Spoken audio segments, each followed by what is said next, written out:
What is good, everybody? Welcome to the Gold Standard Podcast on the Fans First Sports Network. I'm Rob Stats Guerrera. He's Levin Black. Levin, I feel like it's been a really long time since I talked to you, but it actually hasn't been any different amount of time than normal. It's because you didn't get me all to yourself last week. I had to be shared. Because there's only the draft show. So That's true. I know we had a lot of people watch the draft show. Of course, thank you very much. We always say if you leave a rating on the show, we will review it, or we will read it, I should say. This comes from Apple Pods, 5 stars, or excuse me, 1 star. JP Fresh says, classic fan podcast where everyone is smarter than the people running a perennially successful franchise. This Javi guy with a laughing face emojis. That refers to Javi Vega, who was on the draft show with us, who did not like the Ricky Pearsall pick at first.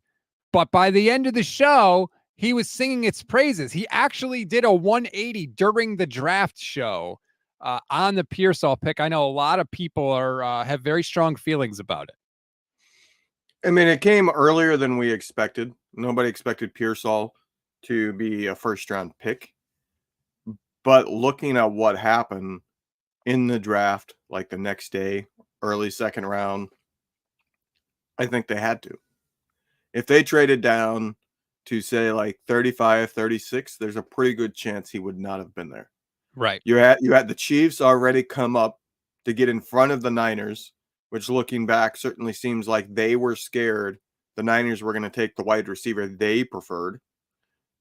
And so the Niners didn't want to move out of their spot. If they had moved out, there's a pretty good chance he would have been gone because a lot of like the next 5 picks were wide receivers. So they had to take him where they took him. And I do like the potential. It's one of those picks that the more you dig into it, the more you like it. Because it's one of those picks where pretty much everybody that does analysis on the draft was saying like, oh, this guy's an amazing route runner. He's got great athleticism. He's great after the catch. And you're going, well, why did nobody have him as a first-round pick? Like, everybody sings his praises. Yeah, I mean, most fans didn't like it. Most like analysts and evaluators, I felt like were much more positive about it. I talked with Mike Greenberg of ESPN this week. He said everybody on the desk liked it. I'm going to talk with Thor Nystrom of Fantasy Pros on Saturday. We'll get his analysis of it. I think that I completely understood it. That was something that I felt like Jay and Steph really crystallized on Tuesday, was like you could see the logic with the picks. And with every pick that was made, you felt better about the pick before it. It was like, all right, you went wide receiver in round 1. Okay, maybe that wasn't their most pressing need. Corner round 2. You're like, wait, through 2 rounds, now we've got a corner and a wide receiver. Okay, I could live with that. Then round 3, they take Pooney, and you're like, wait, through 3 rounds, we filled 2 of our biggest needs, and we got a really good receiver. Like, all right, now I'm feeling really good about it. So I felt like it kind of built on itself. I feel like the first 4 picks all have really good chances of being significant contributors as rookies. Pearsall obviously is going to be part of this offense. Renardo Green will probably be one of the top 3 corners on the team, which means he's either going to be nickel or he's going to put outside, and they're going to move Lenore back to nickel where he was doing really well towards the end of the year. We'll see. Pooney, I predicted, I think towards the end of the season, he'll take over that right guard spot. I don't think he's going to probably win it out of training camp because there's going to be a learning curve there. But I think he eventually becomes the starter at right guard. And then you have the safety who knows what's going to happen at safety. Maybe he doesn't contribute, but a lot of people really liked him and were surprised he was there in the 4th round. And nobody knows what Hufanga is going to be. Mm-hmm. Yeah, we coming off the ACL. We don't know when he's going to be ready, if he's going to be ready. We don't know what he's going to be once he's there. Tanisha, YouTube channel member, shout out Tanisha, says, good morning, Rob and Levin. Always appreciate that. We appreciate all our YouTube channel members here on the show. So the main topic we wanted to get into today, and I think we'll end up talking about the draft picks as we go through this, are most improved and most, I'm calling it deproved units on the 49ers. Which units got better? Which units got worse this offseason? Because for the most part, they're done with the roster, right? Like they're going to make some cuts, obviously, but like they're not, you wouldn't think they're going to make any smash, stunning, blockbuster moves at this point. And I think it's pretty easy to argue that the wide receiver position is the most improved unit on the team since the end of last season. I don't think you could argue that they're not deeper in the wide receiver room than they have been in a long time, maybe ever under Kyle Shanahan. I think that depends on how Debo takes this, taking a first-round wide receiver that's clearly to replace him. If it motivates him, then yeah, they improved. But if this is something where Debo kind of says, well, F you then, which very well may, and he shows up overweight like he did 2 years ago, you could make the argument the wide receiver room got worse, even if Pearsall is a good rookie, because Debo might kind of take this as an FU and just not be motivated. Who knows? But on paper, they should be improved. They should have a lot more versatility, which is what I like. You know, it was kind of like, all right, we have Ayuk, and then we have wide receiver screens. I mean, for the most part, it felt like that anyway. There was a comment here that I wanted to throw up. Marilee Murphy says, normally our 5 wide was AB, Debo, CMC, Kittle, and Juwan.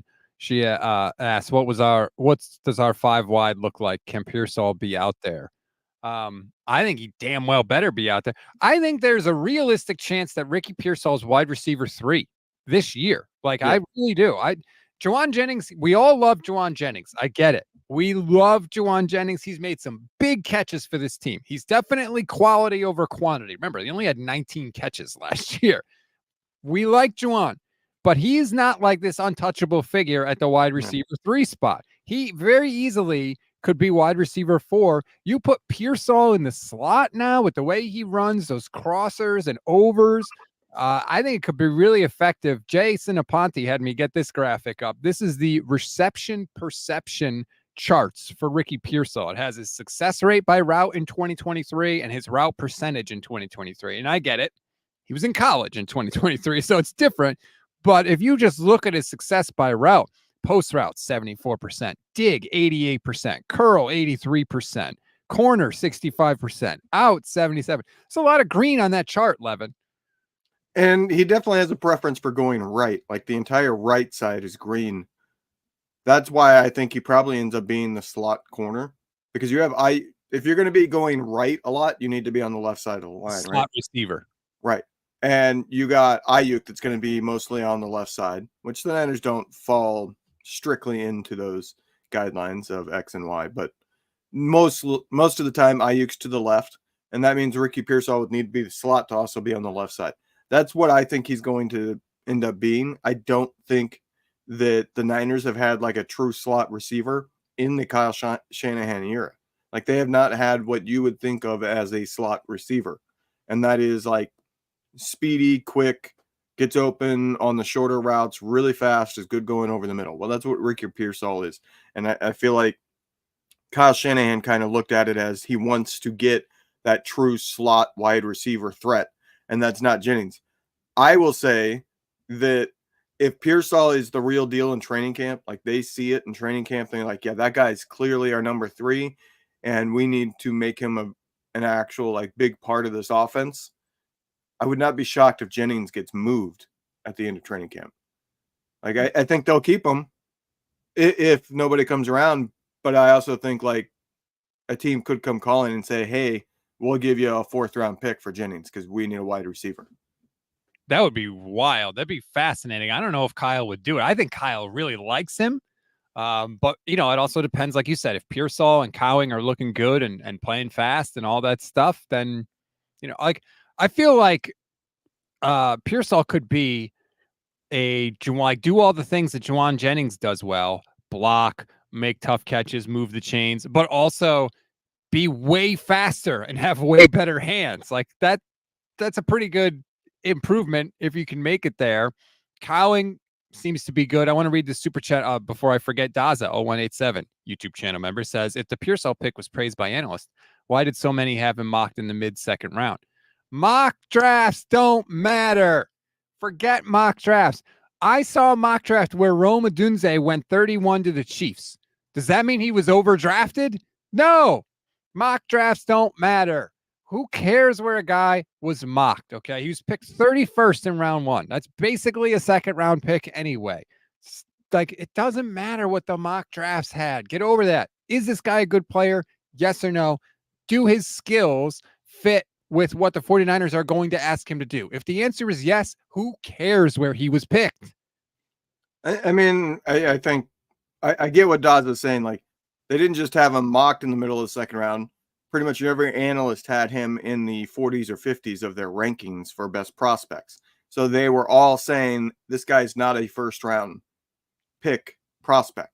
But that's why I said it's confusing to me, because after he was taken, yeah, I went and specifically read, a lot of the big names that I trust in draft analysts, and all of them, like, they didn't talk about weaknesses. They were all like, this guy has it all. This guy is a phenomenal route runner, everything. And it was like, well, why did you have him below some other wide receivers that in their profiles you do say, oh, they have a weakness, that they're weak at the point of attack, or they're weak getting off the line, they can be pressed, or you know what I mean? Like, there were 3 or 4 guys ranked ahead of Pearsall in a lot of people's rankings that they talked about them having certain negative aspects, but then Pearsall didn't. So I get I feel like the analysts were going a little bit. I feel like there's being a draft analyst, I feel like there's maybe 2, 3, 4 at the most that actually have like contacts with the scouts, and they get insight into, all right, these couple teams that I have a contact with are ranking the guys around here, so these are the rankings I'm going to go with, and then everybody else just copies from those. So you're getting a limited view, and then everybody's kind of picking up off of the few people that have a limited view. I saw this tweet from Mike Tannenbaum. He tweeted out a picture. It was 2021 draft class 5th-year option pickup rates. So this is first-round draft picks from 2021. The top 8 picks, 80% of the top 8 picks got their 5th-year option picked up. 40% of picks 11 through 20 got their first-year option picked up. And 42% of picks from 21 to 32 got their 5th-year option picked up. You know what that tells me? I don't care who people had mocked to be in their first round, because guess what? Half the people that have picked to be in the first round and that are first round picks don't get their options picked up. So stop worrying that the 49ers picked Ricky Pearsall, who some people didn't have as a first round pick. It doesn't match up that way. Like, the draft is over now. He's on the team. Yeah, I mean, the pre-draft rankings matter up until the draft. And once the draft happens, they are what they are. Every year there's people that get, whoa, I thought he was going to be a second-round pick, and then they end up being one of the best players in the draft. Like, one of these guys that had a second-round draft grade that went in the first will end up being all-pro level player. It happens every year. Now, some of them will also be busts, but those are usually just the Raiders players. That's just mean. Well, okay, so like, I hope that comes true, because they got Jackson Powers Johnson, who I know Ryan Hensley's talked about. He really wanted the 49ers to take. For the record, I would have been fine if they took him. But also, like, Jackson Powers Johnson is not the difference between the 49ers and a Super Bowl. Jackson Powers Johnson is not, as Cynthia, YouTube channel member, asked, is he going to keep Chris Jones from stealing our lunch money? No. Want to know why I know that? Because nobody keeps Chris Jones from stealing their lunch money. He's awesome. He's one of the best in the league. You can make the argument that after Patrick Mahomes, Chris Jones is the most important reason, or the biggest reason, that the Chiefs have those 2 Super Bowls over the 49ers. Nobody was stopping that. You can't just say, like, oh, we're going to draft a rookie offensive lineman in the first round and that's it, we're good to go. Like, no. The Browns drafted Joe Thomas at left tackle, and he was as good as you can be as a left tackle. He was basically an all-pro from jump for 10 straight years. He didn't miss a single snap. The Browns had a winning record in like 1 year of his entire career. So we're overestimating the impact that a first-round offensive lineman would have had. And oh, by the way, as Cynthia points out, Dominic Pooney came in the 3rd round, and he could be really good too. We're gonna find out. Like, we're in the lovely period of the next like 3 months of everybody saying, well, it could be this or it could be that. Oh, what if it's that? Oh no. And then we actually get to the season and everybody goes, oh, okay, what are they? It's we're in that 3-month window of everybody just going with whatever bias they have, whatever fears they have, and then we actually get substance and everything changes. You're muted. There it is, once per show. I think we both agree, wide receiver, most improved unit on the team. Any other contenders? I think cornerback, I think, would be a contender. They made a lot of additions at corner. Isaac Yadam, Rock Ya-Sin, Renardo Green, just in that room. If you want to go secondary as a whole, you throw in Malik Mustafa. Would you say secondary more improved than wide receiver? It's possible. I'll let you know in September whether or not that's the case. If those two guys are for real and they become like, even if they're not like crazy good, but they become guys who play like starter minutes or starter snaps, then yeah, that's got to be the most improved because Pearsall is a little bit of a luxury.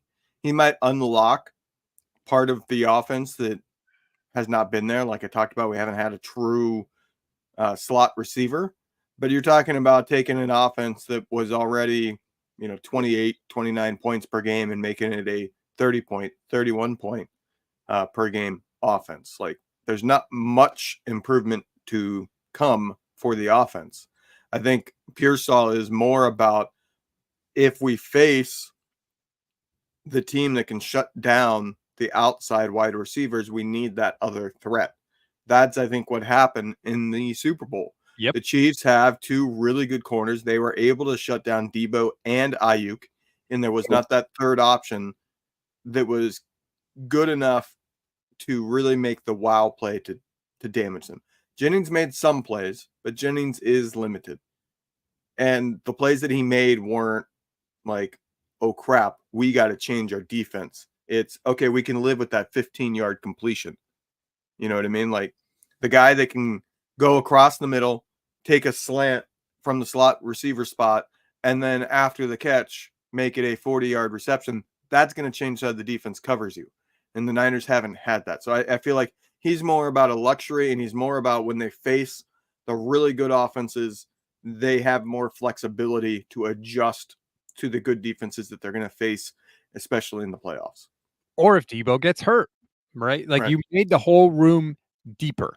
Sorry, but I don't want Juwan Jennings and Chris Conley or Juwan Jennings and Ronnie Bell. Like I need more than that. I do. I know Kyle can get guys open, but damn, let's not make him have to work so damn hard in order to do it.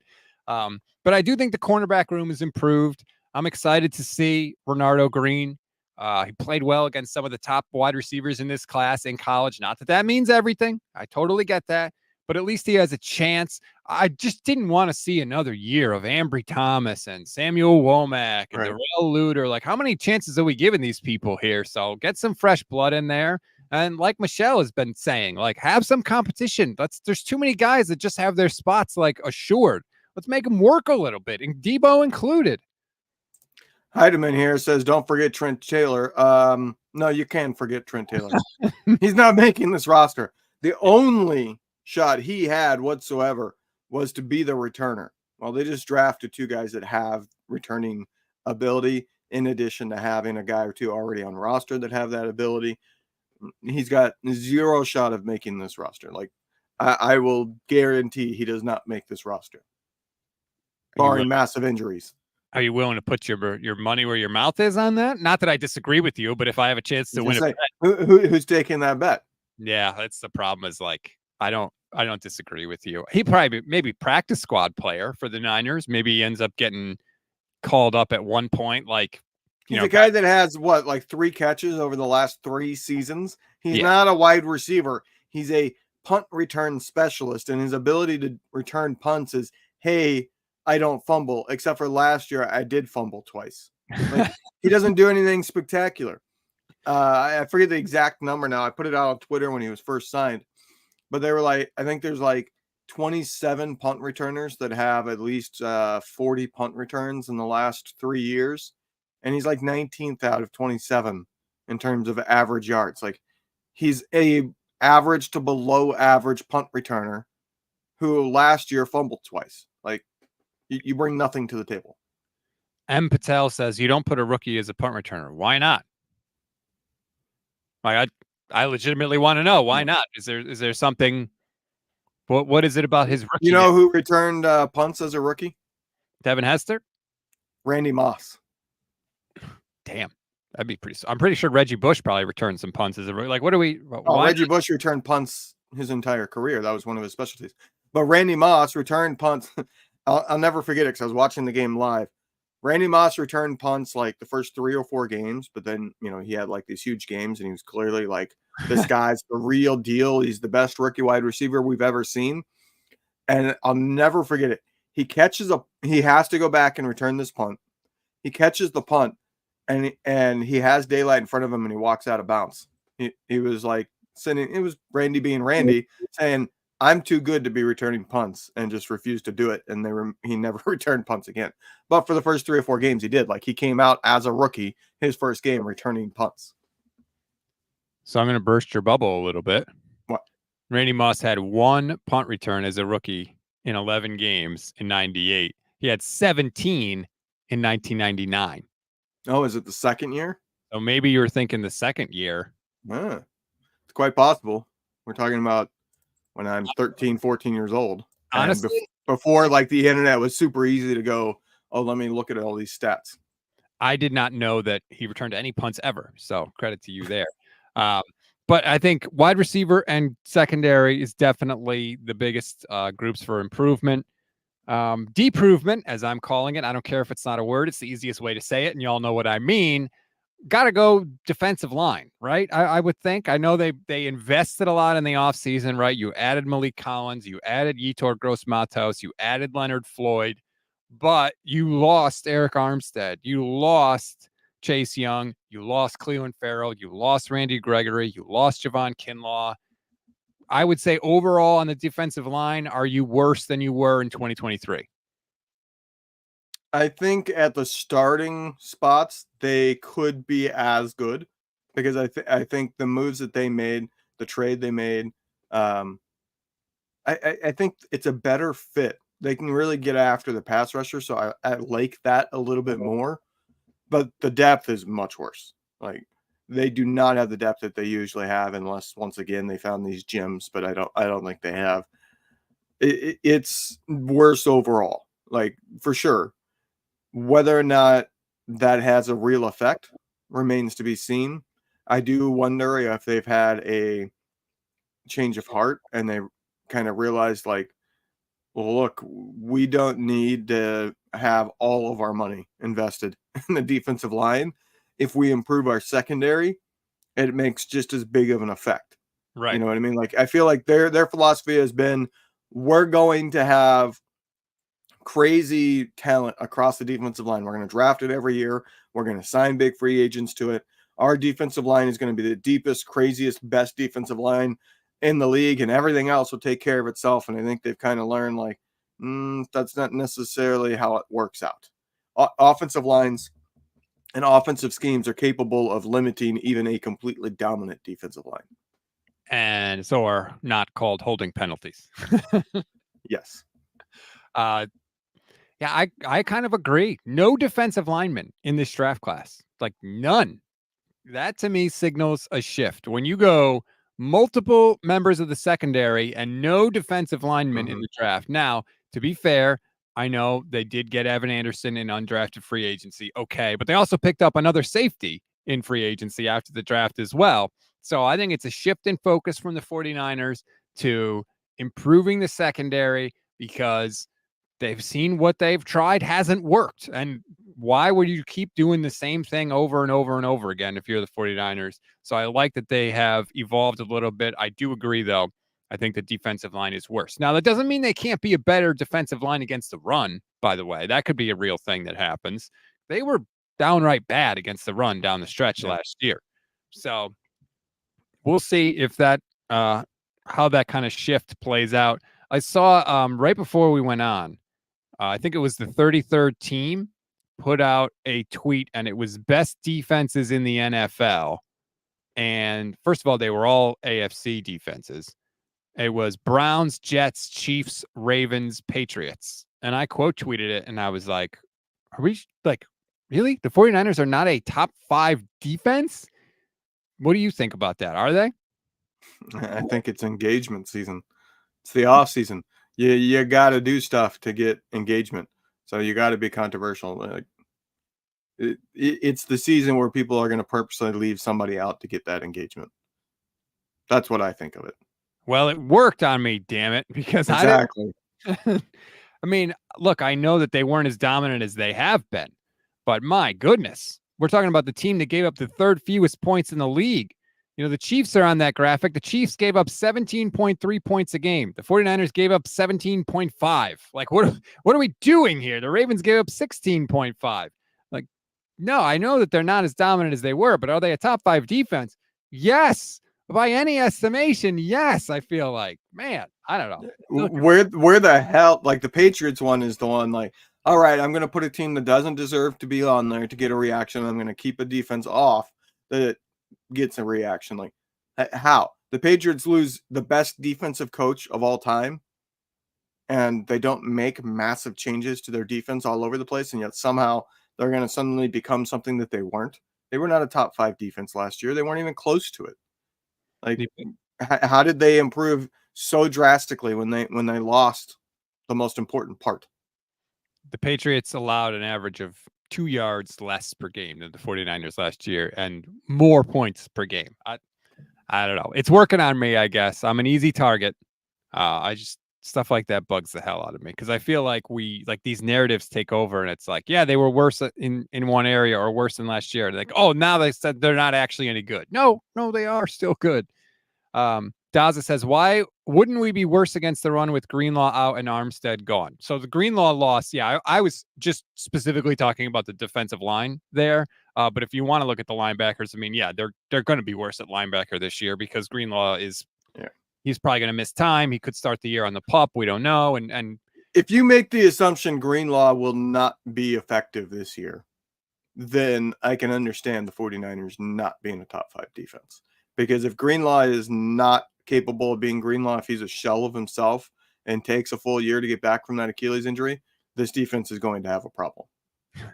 Well, the linebackers right now, I mean, you took 2 linebackers last year. You got to hope that one of them makes a damn leap because it's a little scary at linebacker if there's no Greenlaw and you look beyond 54.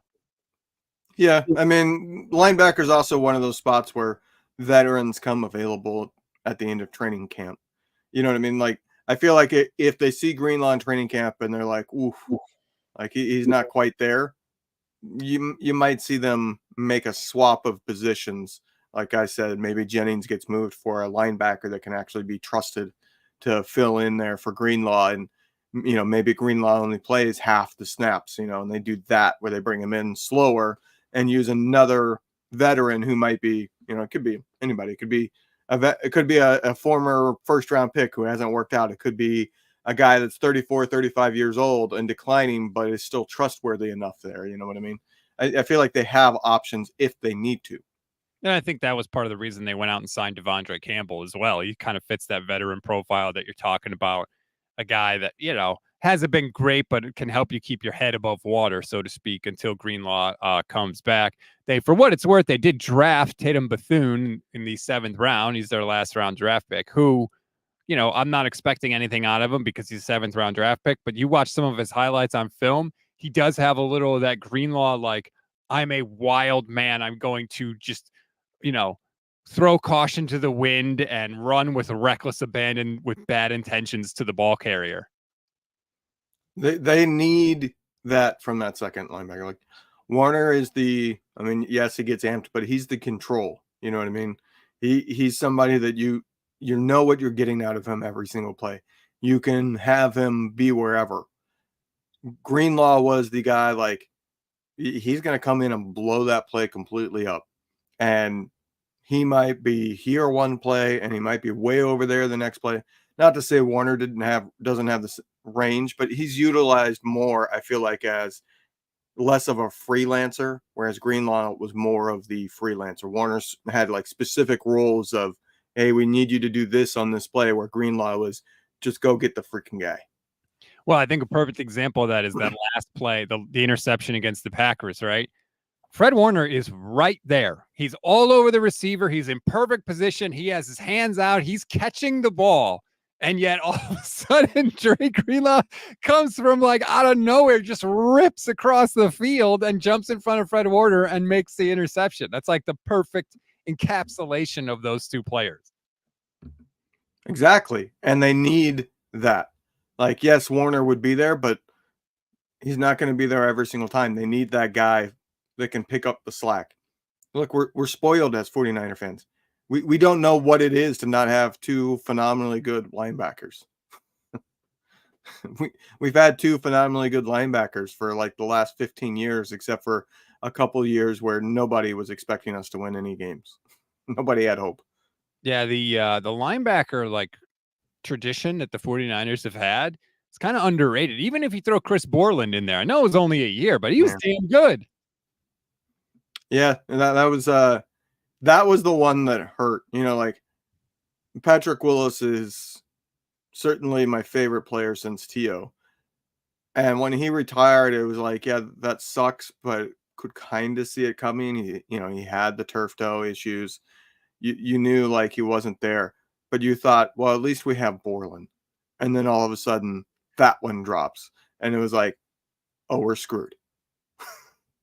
Ryan Hamblin, also says, remember Navarro Bowman. Yeah, Bowman, I mean, God, it was wild watching Navarro Bowman in that playoff game when he recovers that fumble and his knee shreds and they're taking him off the field in the stretcher and you're like, this guy's never going to be the same. Like it's over for him as a dominant player. You knew it at the time when it happened. And then they didn't even give him credit for the damn fumble recovery. That was the cherry on top of the crap sundae at that point. I saw this clip from Kyle Shanahan. He was asked in the press conference talking about, are the 49ers better or worse? Here's Kyle. For the next year, and there's not a lot of room to do better. There's only one more game. And so, like, everyone wants to get their mind to that spot, but every team's different each year, too. And so you go into a year, and the main thing is you don't want to get worse. You always try to get better, but you don't want to get worse. And when you do have players that have played a lot of good football over these last 3 to 5 years, I mean, it becomes a problem because you got to pay guys, and it's harder to keep carrying that. And that's why we went into free agency. Like, you have to make a lot of hard decisions, but we're not ready to take 2 steps back, so eventually we can take 3 steps forward, or however that is. Like, but you don't know if that's possible, and so you try to make your free agent decisions that way. You try to do the draft that way, and I feel we're in a position that hopefully I don't think we did get worse. I think we've tried to keep it to where we're there. And now what happens when we start working on Monday? What happens in OTAs? What happens in training camp? And that's what allows some younger guys to, hopefully that we've added, to develop them and add them for depth, or maybe to take over somebody's spot, or maybe to make the guy in front of them better because they got some better competition behind them. And that's the way you get your team better, and that's really where we're at. We did it through free agency as good as we could. We did it through the draft as good as we can, and now I'm excited to focus on real football and going to work. First of all, John Lynch straight up just taking care of business on the cell phone as Kyle Shanahan is talking. In the beginning of that clip is hilarious. I didn't notice it until just now. He's literally like swiping and doing stuff on the phone. I know some people got on Kyle for that, Levin, because he said, hopefully we didn't get worse. But when you listen to the whole context of the answer, I totally agree with him. He's like, dude, we're already really freaking good. It's really hard to get better from where we are. We're trying, but when you're as good as we are, you just hope that you don't get worse. That makes perfect sense to me. And I get on Kyle for a lot of stuff, but I understood this one completely. I didn't hear a single word he said because I was too distracted by the fact that he is definitely dyeing his hair all of a sudden. 100%. I'm waiting on the Just for Men commercial to come out during the season. But no, truly, I feel like he's making a point that kind of got glossed over. People kind of lost it in the long answer. And that's when you're a really good team that's been around and good for many years, every single year you have to make the difficult decision to let a really good player go. And you are hoping the replacement is as good. So it's hard to say yes, we definitely got better. It's not the same as, 2017, 2018. They could say we definitely got better because they could keep all their great players, and the only players they lost were players nobody cared about, and they brought in guys that they thought would be better, and chances are at least one or two of them would hit, so you are confident that you're better. But when you're having to let go of an Armstead, it's hard to sit there and say, yeah, we definitely improved from Eric Armstead. You know what I mean? It's different when you're an established contender where a lot of your players are aging to the extremely expensive. So then you have to make the difficult decision to move on from great players.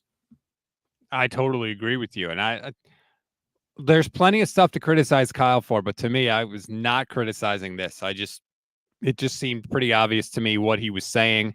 And you're right about Armstead. Like the reason to move on from Armstead wasn't because he wasn't good enough. It was because he wasn't on the field enough. And I think they couldn't afford to pay him to not be on the field as much, because he missed so many damn games. But when he was on there, he was great. But are you a better team with a less good player at that position, but somebody who's on the field for the whole year than you are with Eric Armstead for some of the season and Eric Armstead backup for the rest of the season? I don't know. Those are the really hard calculations that you have to make when you get to this point in your team development, and the 49ers obviously made it. Plus, there's the aspect of like, you don't want to get painted into a corner. So if somebody asks the team that got into overtime of the Super Bowl, hey, are you better? If you say, yes, we're better, is that not very similar to saying, hey, I guarantee we win a Super Bowl? Because if you get that close and then you say, without a doubt, we're better now, then you're saying, yeah, we're the Super Bowl champion that's coming. You know what I mean? Like that's a potential follow-up. Not the Niners media would do it, but if he says, yes, we believe we're better, the follow-up is, okay, you came so close. Are you guaranteeing you win a Super Bowl? And then the coach looks bad when he backtracks, when he has to go, well, hey, I'm not guaranteeing. And you know what I mean? Like Kyle gave the honest answer. So to come after him for giving the honest answer is kind of ridiculous. Trust me, we'll have plenty more information to get on Kyle Shanahan for as the year goes on. And don't worry, I plan to do a lot of it, but I wasn't going to get on him for this one. A couple other things I wanted to address because I've heard some people. I try not to listen to too many other 49ers pods, not because I don't think anybody else is good. There's a ton of good content creators, and I've talked about it. But when you listen to other people, especially if you do it a lot, sometimes what they say just seeps into your brain, and then you start saying it, and I don't want to do that. But I've heard Ryan Hensley talk about this. Pretty much everyone that wanted them to take an offensive lineman in the first round has said something to the effect of, hey, the Super Bowl window is closing. And my counter argument to that would be, they're trying to keep the window open. That's why they took Ricky Pearsall in round one. That's why they took Renardo Green. They're trying to take players that they think, yes, can help this year, but more so can help 2025 and beyond so that the window does stay open. Right. Pearsall was 100% about, hey, he might make us better this year, but we know we're moving on from Debo or Ayuk. Ayuk's still a possibility until he gets that extension. I think it's 99% they're moving on from Debo next year. And they're looking at it as, we move on from Debo next year and then we draft somebody. This is too complicated of a system. It requires too much blocking on run plays for us to trust a rookie. So you have to plan ahead. And yeah, there's one team that window is always going to be open. And that's, Patrick Mahomes. You can close the window, but that window has no glass in it because they have Patrick Mahomes. They're the only team. So the 49ers window, this is kind of going to show my age, but how like windows used to like not stay up on their own. And you'd have to put something in the track to keep them open if you had older windows. It's a window that's sliding down because it's not holding itself anymore, and they're trying to jam something in there to keep the window open. So I'm going to, excuse me, I'm going to make an admission here that's going to make me seem like a terrible person. My next door neighbors were playing outside with some of my son's toys, and they had a yo-yo, and he was spinning the yo-yo over his head, and it slipped out of his hand and crashed into the window and totally shattered the window. So we had somebody come and look at it and give us an estimate on how to replace it. And she said to me, if you bring the window into us, we'll replace it and it'll be cheaper. So I was like, okay. She goes, you know how your windows fold in to make them easier to clean? And I just looked at her dead in the face and I was like, yeah, sure. Because that's something I've done all the time since I moved into my house 2 years ago. Apparently windows do that now. Well, some do. That's a more expensive window. That's a feature that you have to want to have and spend a little extra to get. Yeah. Yeah, they were there when we moved in. I mean, it's not like Connecticut has too much time in the year that you want your windows open. No, that's true. Because usually you want them closed in the winter and closed in the summer because it's too damn hot to open them, and you got to have the air conditioning on. It's one of those areas that doesn't have much of the like. You got what? I'm guessing 3 weeks of actual spring and fall, and then it's just winter and summer. It's either 80 plus or it's 40 below. There's not much of the in between. Dave 184 Infantry YouTube channel member says, take the window out, Rob. We believe in you. Oh, I plan to.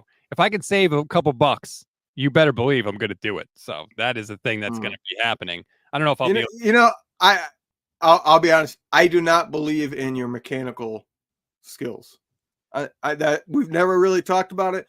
I just get a feeling that you're not somebody that turns a screwdriver a whole lot. So here's the thing. And let me say, there's nothing wrong with it. I hate the whole, like, you're not a man unless you can do all your own work. No, like, not everybody has the time and hobbies to sit and learn that stuff. For a lot of my life, I wasn't. My dad was a carpenter. And I think that if he hadn't died when I was young, I would have, because he would have taught me all this stuff. And he taught me some stuff.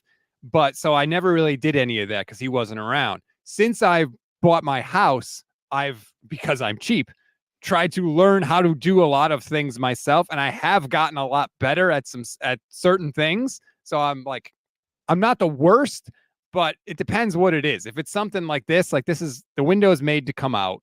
It's not difficult to do. I watched her do it. Like, I'm pretty sure I'll be able to figure it out. If it was like, I don't know, something more complicated, I wouldn't be able to do it. I'd have to call somebody. But I'm learning. YouTube. Are you saying because a girl did it, you can do it?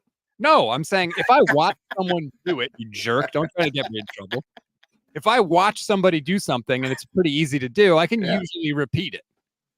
But like watching me podcast, you're able to kind of repeat it. Yeah, right. Because that's your style and my style are so similar. Yeah, totally unimportant.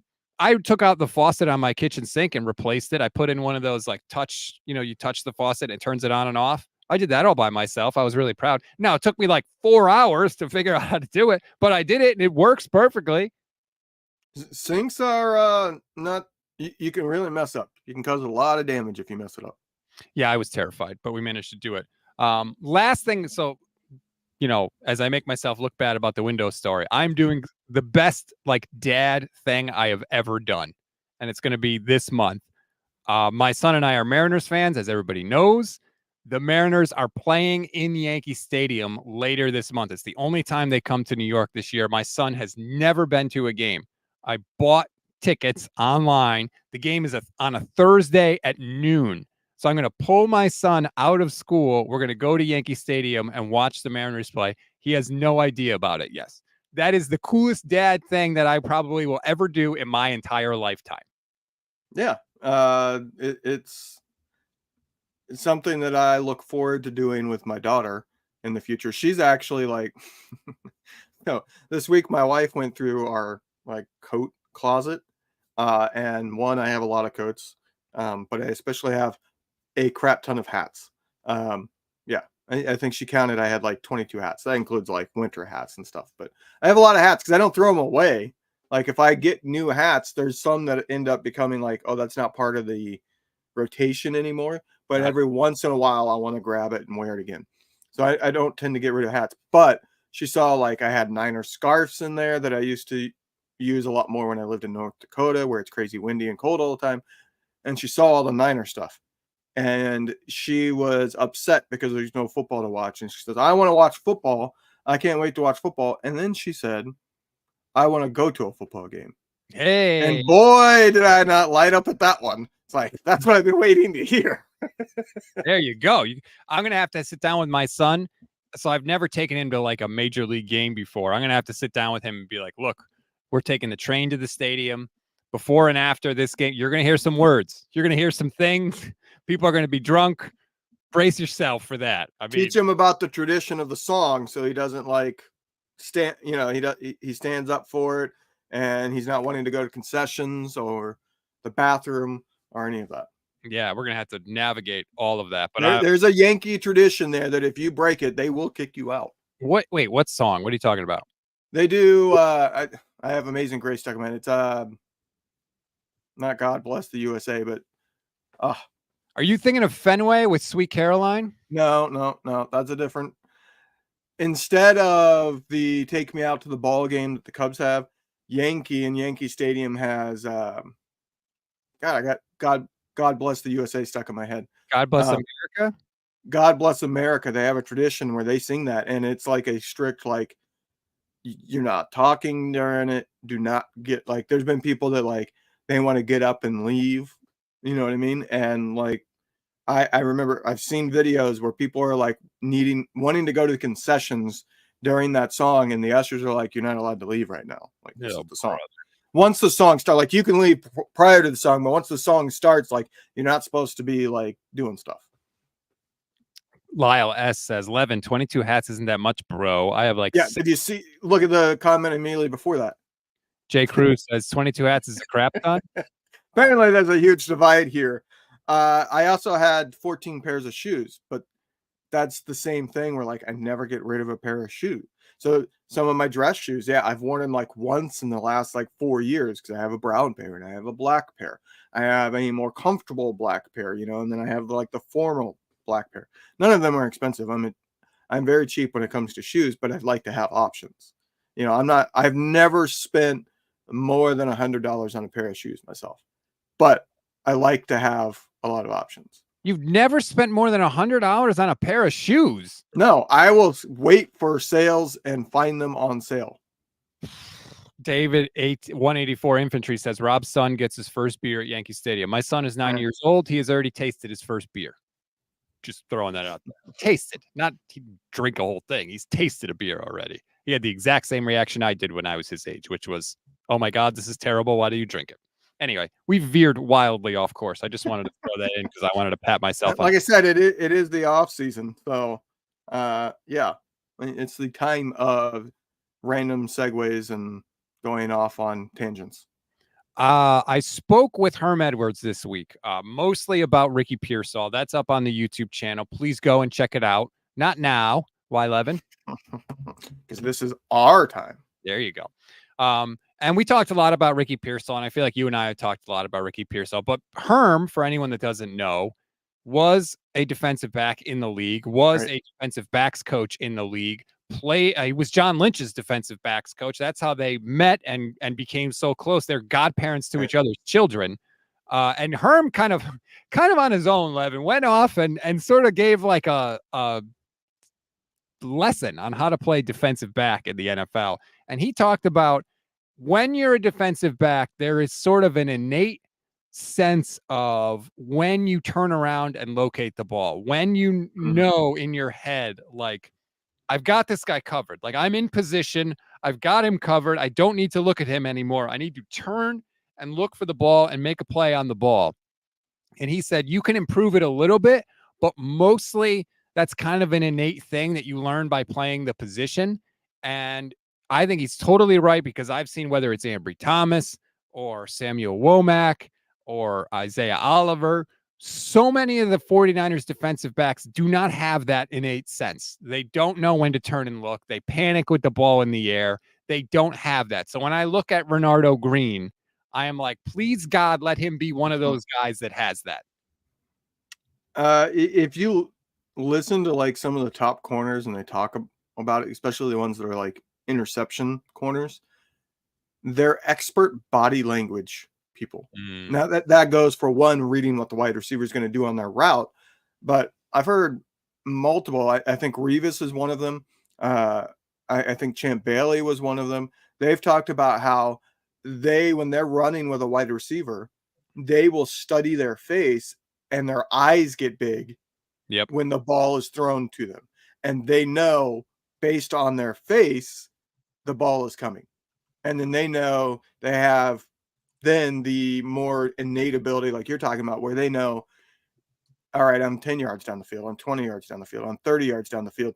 They can just kind of subconsciously keep track of that in their mind and know I need to turn now, or I need to turn half a second later because we're further down the field, things like that. But it's a lot about, like, they study the face. The great ones are capable of probably being phenomenal poker players because they can read the moment the ball is thrown towards a wide receiver based on the way his face reacts. Which is like, Herm said it and he's right. Other than quarterback, I think that position is the hardest position to play in the league. Like, the fact that has to be a regular part of your kind of job description is ridiculous, because you're talking about like doing these things in like milliseconds, the reaction time that you have to have. And you've also got to do all this stuff like while you're running full speed down the field. It's kind of insane. I saw this comment. M. Patel says, Green had one interception. Methinks not.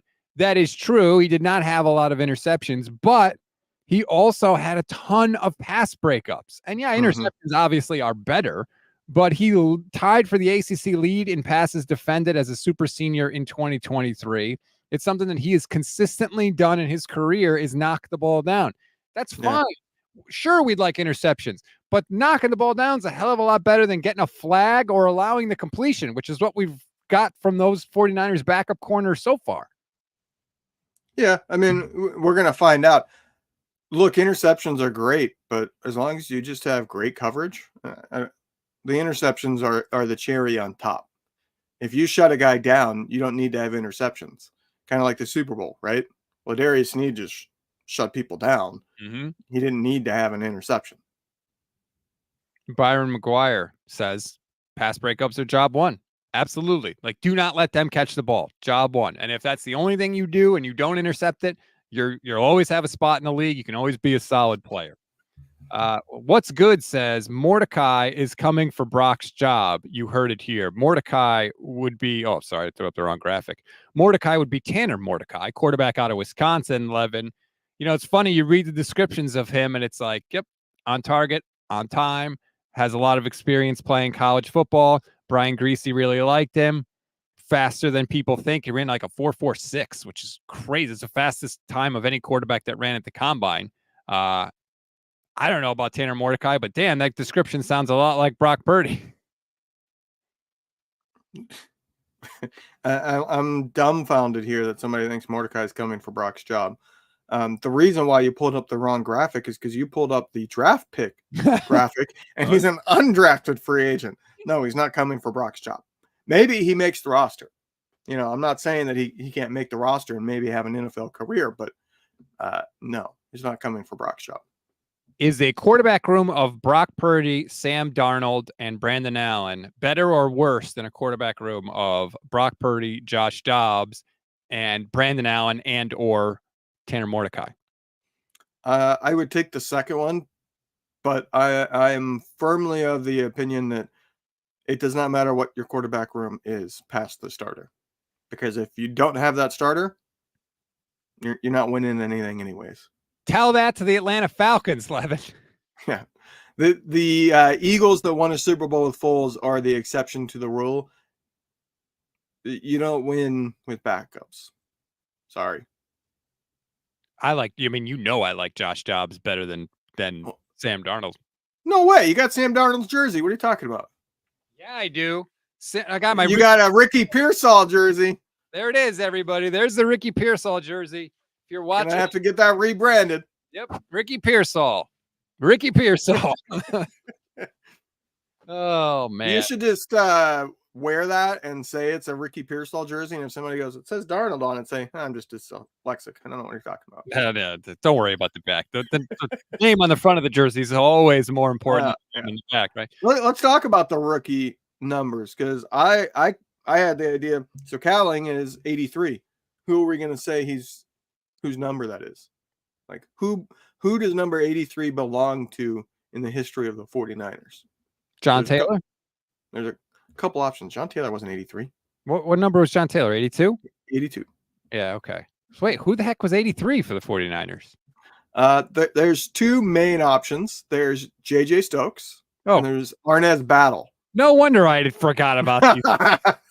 Yeah, it's one of the numbers that, I mean, Willie Snead had it recently, but yeah. So if you're watching on the stream right now, I've thrown up the new numbers.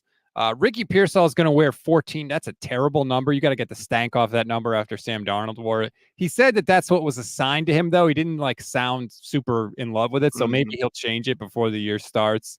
And also like Tariq Owens. How are we not putting Tariq Owens in 81? Now, maybe he didn't want it because he wants to be his own guy, but like, damn, wouldn't it have been cool, Levin, to see 81 Owens again back out there?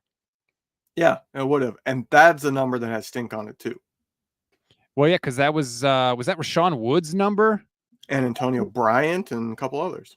Yeesh, man, yeah, they reissued that pretty damn quick, huh? Yeah. Well, that's what some people said is like they reissued it right away and they shouldn't have. And they created a curse. Like it hasn't been used in a while because none of the big names have worn 81 in a while. But I do remember like in the 2007, 2008 range, people used to talk about the curse of 81. Isaac Guerrero at number 49. Like that's got to change. 49 is a fullback number. As Heineman on Twitch says, that's a fullback number. You can't do that. No good. And by the way, I'm super pumped about Guerrero. He might be my favorite pick of the whole draft. Do you know the Guerrero stat that I have been screaming about since the draft? I'm not getting excited and hopes up for a drafted 49ers running back until I see preseason games. Fair, but this is not just any running back, Levin. He ran a 4.33 40-yard dash. That was the fastest of any running back at the combine. He's the second player in the last 20 years to be 220 plus pounds and run a 4.33 40-yard dash. The only other guy in the last 20 years is DK Metcalf and Isaac Guerrero. That is elite physical airspace to occupy.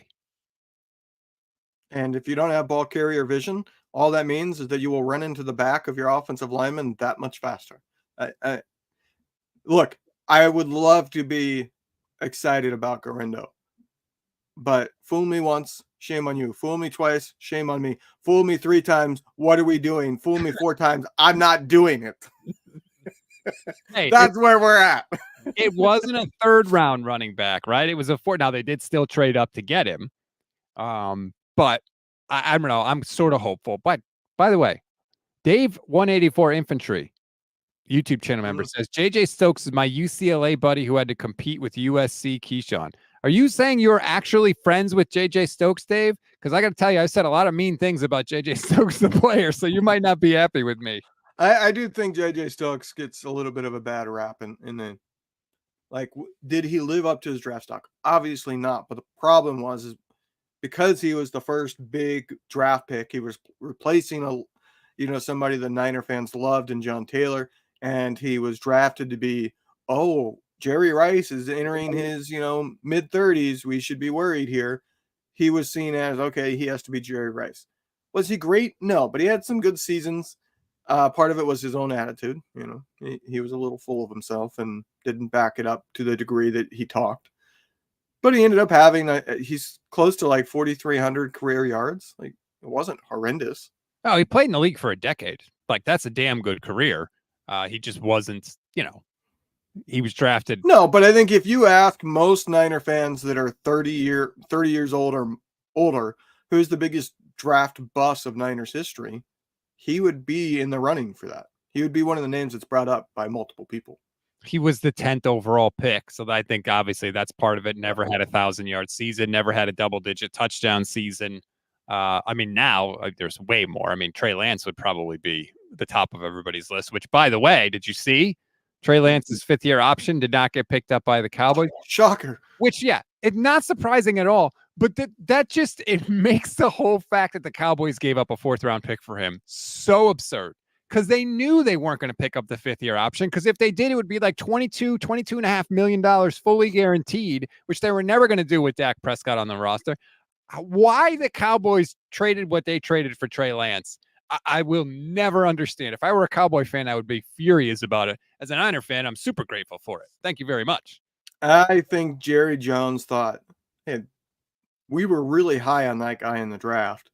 He's barely played. He's just not gotten an opportunity. We could trade for him and then trade Dak if he's the real deal after this next year. You know what I mean? I think that was his, hey, a mid to late round pick isn't that much to pay.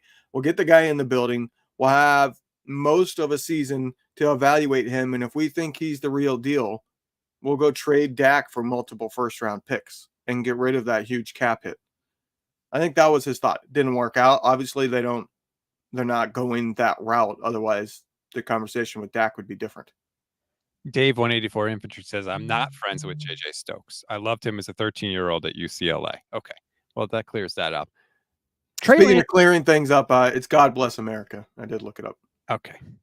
Trey Lance hasn't played a full season of football since before COVID, Levin. Think about how long ago that was and how long that feels. It is wild that guy may have worked his whole life to go and be a football player. And he worked hard enough and he performed well enough to get drafted 3rd overall. And he has 4 career starts and his career may be over. I can't imagine what that feels like to be Trey Lance. He's somebody that might end up being a Uncle Rico who has a legitimate case. You know what I mean? If they just gave me the opportunity, I could have been the real deal. I can throw this ball over the mountains over there. You know what I mean? Like, that's how he has to feel. If they would just give me the chance, I could prove them. He's probably will never get the chance. Lakers in 7 says, stop bashing Trey. I'm not bashing him at all. Everybody knows my Trey Lance stance. I want to see the damn guy play. I still do. But the facts are the facts, unfortunately. Like, he's not on a team right now that's going to allow him to get on the field unless something happens to Dak Prescott, which hopefully it doesn't, because I never root for anybody to get injured. It's just wild that, I mean, if everything goes according to the Cowboys' plan, it'll be 2025. Trey Lance will hit the free agent market. He'll have been in the league since 2021, and he will have 4 career starts as a 3rd overall pick.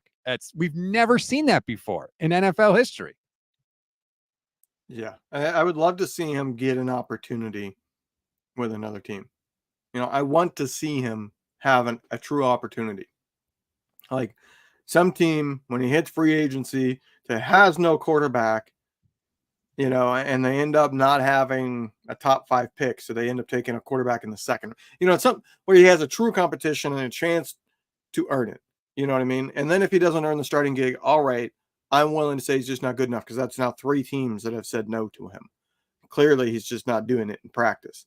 Now, it's a different story if he goes to like a team with an established starter, or he goes to a team that drafted a top 10 quarterback, because that's not going to be a fair competition. I'm just looking around like at the teams, and like, who knows what the Cowboys do at quarterback after this year, because Dak's a free agent, and clearly they don't seem to love him that much, because if they did, they would have extended him. Maybe the Cowboys, maybe the Giants, because they may be done with Daniel Jones. The Commanders just drafted Jaden Daniels, or they just drafted somebody. Is it Jaden Daniels? Why is the name escaping me for some reason? So they're off the list. The Bears, no. Lions, no. Packers, no. Vikings, no. Titans, maybe with Will Levis. Yeah, Will Levis is not going to be good enough. I agree. And they have a connection there with their GM. So right, that is true. Although he could have traded for him and chose not to. Certainly true, but that is a team that they're going. They're kind of in denial about rebuilding. They just let Derrick Henry walk. They're in rebuild mode, but they didn't have a high enough pick to truly kick off a rebuild. Yeah, that's just like, the Titans are always just kind of there. They never do anything. Nothing's changed since the Jeff Fisher 8-8 era. They're still there. Seattle is going to need a quarterback. I'm not saying that they would get Trey Lance, but I think the Geno Smith era is not long for Seattle, and they have a new coach there who's not tied to him in any way. That's a possibility. Maybe the Raiders, maybe enjoy competing in a division with Patrick Mahomes and Justin Herbert. That'll be great for you. The Broncos just drafted someone. It's just not a lot of options, man. Let's say Tua regresses. There's Miami. I mean, that would be interesting. We're talking about there's not a lot of options because what we're looking at is, oh, this team either has an established starter or somebody with potential. Thing is, once the season comes, things change because a lot of those guys that, well, they have potential, so why would they go, end up sucking. So when you get to the end of a season, you go, oh, yeah, there's like 6 or 7 options there. And we know Mike McDaniel was on the staff, obviously, that took Trey Lance in 2021. That would be interesting. But anyway, whatever. I hope Trey gets a chance. It was in the news recently. Also, happy 26th birthday, Elijah Mitchell. Your spot on this roster is far, far, far from guaranteed. You may not see 27 as a San Francisco 49er. Once again, another person that could end up being traded at the end of training camp. Yep. We said that last year, too. We thought it was a possibility. Now, with Guerrero, what value did he bring? I mean, they basically never took the game change if Elijah Mitchell was traded last year. No. Exactly. And they have JP Mason, and now they have Guerrero. And speaking of the UDFAs, this Corey Schrader, 5'8", 200 pounds, but he ran for 1,600 yards. He led the SEC in rushing. He runs kind of like Jeff Wilson, like, kind of a power rusher. He ran a 4.61, Levin. Complete opposite of Isaac Guerrero. Exactly. I don't know if you saw his Spark score. It's one of the lowest there's been. So I think it was like a 3-point something. He's not an athlete. If he ends up making it, it is 100% an Alfred Morris situation of this guy doesn't really have the athleticism you need in the NFL, but his ball carrier vision is really good, and he's just consistent enough. And that's the exact kind of guy you should sign in undrafted free agency. Take advantage of Bobby Turner, who appears, to have an eye for undrafted or low drafted running backs. Take advantage of the Shanahan's ability to churn out rushing yards with guys that fit the system. Maybe you can squeeze some production out of a player that nobody else could have squeezed production out of. Right. I mean, you can go back to the elder Shanahan era when he was in Denver. Right. And the guys that he was able to plug into that system, they were never athletic freaks. So like Mike Anderson is a classic example. He's a guy that came out that a lot of people thought, well, he needs to be a fullback. Mm-hmm. And he went, if I'm not mistaken, undrafted because he refused to be a fullback. And then he ends up having multiple 1,000+ yard seasons. Matt Barrows had a really good column in The Athletic about the undrafted free agents. And he pointed out, we have seen the less heralded running back in this regime outperform the guys they drafted. Matt Breida outperformed Joe Williams in 2017. Elijah Mitchell was better than Trey Sermon in 2021. And Jordan Mason was better than Ty Davis-Price in 2022. So, that would just continue the tradition here in San Francisco. Hence why I'm not getting my hopes up about Guerrero. Yeah, you're not. It's nothing about him personally. I'm just not wasting my time on it because of the history. Fair enough. Fair point. I was just really excited by the physical profile. It would normally be exciting to me, but I'm not allowing myself to go there. If you look at the history, I totally agree with you. If you set the history aside and just look at the player, I'm the one that's right. So really what we need to remember is ultimately I'm never wrong. That's going to do it for this edition of the show. Yeah. Please rate, review, and follow the Gold Standard Podcast Network. Like and subscribe to the YouTube channel. Please and thank you. Leave us a 5-star rating and a review on Apple Pods. It very much helps. Or a 1-star, like you're a jerk, like the guy that left us a 1-star at the top of the show. No, don't ask for a 1-star. I mean, we'll read them if they come in, but please don't leave a 1-star. That's actually, I'm curious now. Would we jump the rankings if we got a bunch of 1-star reviews? Let's not test that. Well, I know, but the rankings for podcasts is what we have discovered extremely dependent upon how many reviews you have come in that are new. So if you want to see us get up the charts and help us get on the charts, the best way to do that is to leave a 5-star rating and a review. Enjoy the rest of your Thursday, everybody. We'll talk to you next week.